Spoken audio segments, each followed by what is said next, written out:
आज सकाळी सकाळी माझी खूपच घाई झाली. नाश्ता बनवायला सुद्धा वेळ नव्हता आणि काही पूर्वतयारीसुद्धा केली नव्हती. मग घरातलंच काही साहित्य घेतलं आणि त्यापासूनच काहीतरी झटपट करावं असं विचार केला.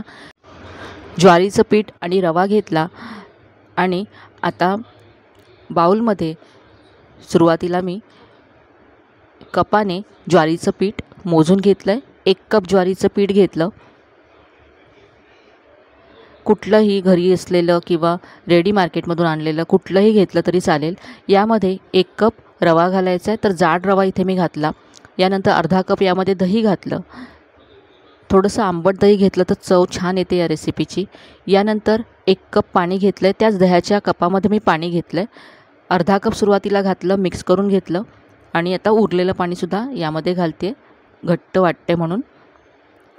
1 कप पाणी आतापर्यंत घातलं. मिक्स करून घेऊया.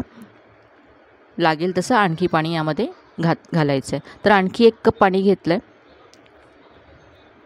थोडं थोडं घालत सगळ्या गुठळ्या याच्यातल्या काढून घेतल्या. तर हे असं करून घेतलं आहे. इतपत हे पहा घट्ट आहे आणि यासाठी मला 1.5 कप पाणी लागलं. जास्त पातळ करायचं नाही आहे. आता यावरती झाकण ठेवून हे झाकून ठेवते आणि आपला रवा फुलेपर्यंत मस्त अशी वेगळ्या पद्धतीची साऊथ इंडियामध्ये फेमस असलेली थन्नी चटणी बनवूया, जी वेगळीसुद्धा आहे आणि सगळ्यांना आवडेल आणि खोबरंसुद्धा अजिबात यामध्ये वापरायचं नाही आहे. तर इथे मी तडका पॅन गरम करत ठेवला आहे. यामध्ये 1 चमचा तेल घातलं. तेल गरम झालं की यामध्ये 2 लसणाच्या पाकळ्या अशा मी चिरून घेतल्यात. मोठ्या आकाराच्या लसणाच्या पाकळ्या होत्या म्हणून 2च घेतल्या. यानंतर 3 हिरव्या मिरच्या यामध्ये घातल्यात. तुम्हाला चटणी जेवढी तिखट असेल हवी असेल तेवढ्या घाला. लसूण आणि मिरची परतून घेतली 1 मिनटं. यानंतर यामध्ये कांदा घातला. 1 मध्यम आकाराचा कांदा मोठा मोठा चिरून घेतला आहे. आता कांदा सॉफ्ट होईपर्यंत परतून घेतला. खूपच वेगळी अशी चटणी आहे आणि चटणीसुद्धा अगदी झटपट तयार होते. घाईच्या वेळेस आपण ही रेसिपी बनवू शकतो.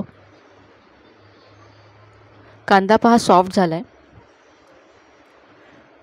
यानंतर याच्यामध्ये कढीपत्ता घातला आणि 2 मोठे चमचे भाजलेली चण्याची डाळ किंवा ज्याला डाळवं म्हणतो ती घातली आहे. डाळ घातल्यानंतर जास्त भाजायची गरज नाही आहे, कारण ही डाळ भाजलेलीच असते. लगेचच गॅस बंद केला आणि हे पूर्ण थंड करून मिक्सरच्या भांड्यामध्ये काढून घेतलं. तर हे पहा सगळं मिक्सरच्या भांड्यामध्ये काढलं आहे साहित्य. यामध्ये आता चवीप्रमाणे मीठ घालायचं आहे, थोडीशी कोथिंबीर घालायची आहे आणि पाणी घालून ही चटणी वाटून घ्यायची आहे. तर ही चटणी पहा वाटून घेतली, अगदी बारीक करून घेतले. ही चटणी थोडी पातळच असते. आता चटणीला आपण फोडणी देऊया. तर तोच तडका पॅन परत गॅसवरती ठेवला आहे. यामध्ये 1 चमचा तेल घातलं. तेल गरम झाल्यानंतर पाव चमचा मोहरी घातली. यानंतर अर्धा चमचा उडदाची डाळ घातली आहे.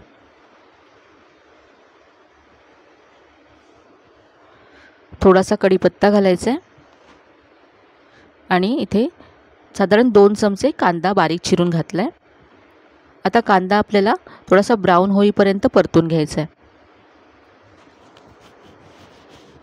तर इथे पहा कांदा ब्राऊन झाला आहे. आता यावरती चटणी घालायची आहे. चटणी आता आपल्याला जास्त शिजवायची नाही आहे. गॅस अगदी मंद आहे. मिक्सरच्या भांड्यामध्ये पाणी घालून ते सुद्धा यामध्ये मी काढून घेते. मिक्स करून घेऊया आणि गॅस मी बंद केला आहे. तर ही चटणी आपली तयार आहे. काढून घेऊया. तर साऊथ इंडियाची फेमस अशी ही थन्नी चटणी तयार आहे, ज्यामध्ये आपण अजिबात खोबरं वापरलेलं नाही आहे. चटणी तयार आहे. आता आपण पुढची कृती करूया. आपण जे पीठ झाकून ठेवलं होतं ते पाहूया. यामध्ये रवा होता, तर त्याने पाणी ॲब्झॉर्ब केलं आहे आणि आधीपेक्षा घट्ट झालं आहे. मिक्स करूया. तर यामध्ये आता आणखी 2 चमचे पाणी घालून हे थोडंसं मी पातळ करून घेते। याची आपण इडली बनवणार आहोत, तर नेहमीच्या इडलीच्या पिठासारखंच याला करून घ्यायचं आहे। याची कन्सिस्टन्सी तुम्ही पाहू शकता। तर या ज्वारीच्या पिठापासून झटपट आपण इडल्या तयार करतोय। आता यामध्ये चवीप्रमाणे मीठ घालायचं आहे। मीठ मिक्स करून घेऊया।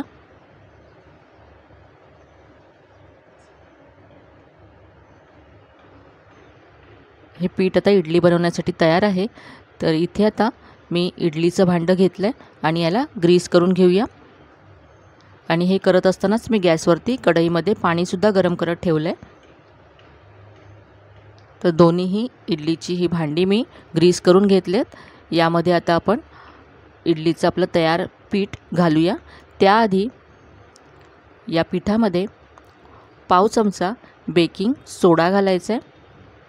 तुम्ही अर्धा चमचा इनो फ्रूट सॉल्टसुद्धा घालू शकता। यावरती थोडंसं पाणी घातलं, मिक्स करून घेऊया।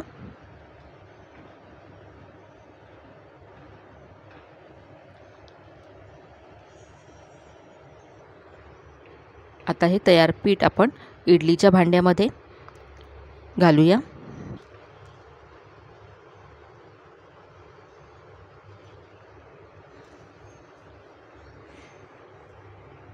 तर अशी सगळी इडलीची भांडी भरून घेते। घाईच्या वेळेस अगदी झटपट तुम्ही ही अशा प्रकारची इडली तयार करू शकता। यासाठी कोणतीच पूर्वतयारी करायची सुद्धा गरज नाही आहे।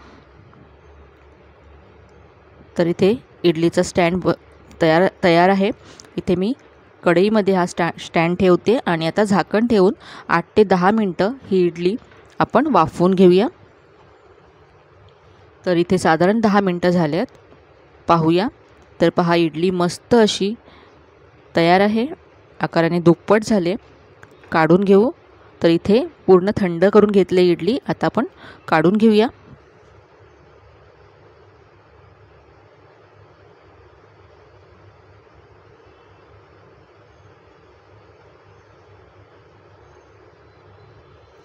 तर पाहू, अगदी हलकी फुलकी आणि जाळीदार अशी इडली तयार झाली आहे।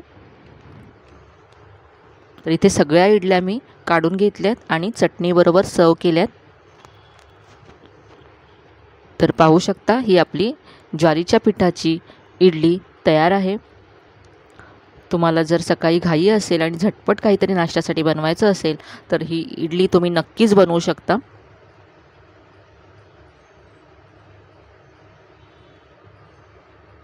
याबरोबर आपण ही वेगळ्या स्टाईलची धन्नी चटणी बनवली, ती सुद्धा याच इडलीबरोबर खूपच मस्त लागते। तर इथे मी एक इडली तुम्हाला तोडून दाखवते, पाहू शकता अगदी हलकी आणि जाळीदार झाले। आजची ही रेसिपी तुम्हाला आवडली असेल तर व्हिडिओला जास्तीत जास्त लाईक करा, शेअर करा। चॅनलला अजून सबस्क्राईब केलं नसेल तर नक्की सबस्क्राईब करा। चला तर मग पुन्हा भेटूया अशा छान छान आणि नवीन नवीन रेसिपीसह। तोपर्यंत धन्यवाद।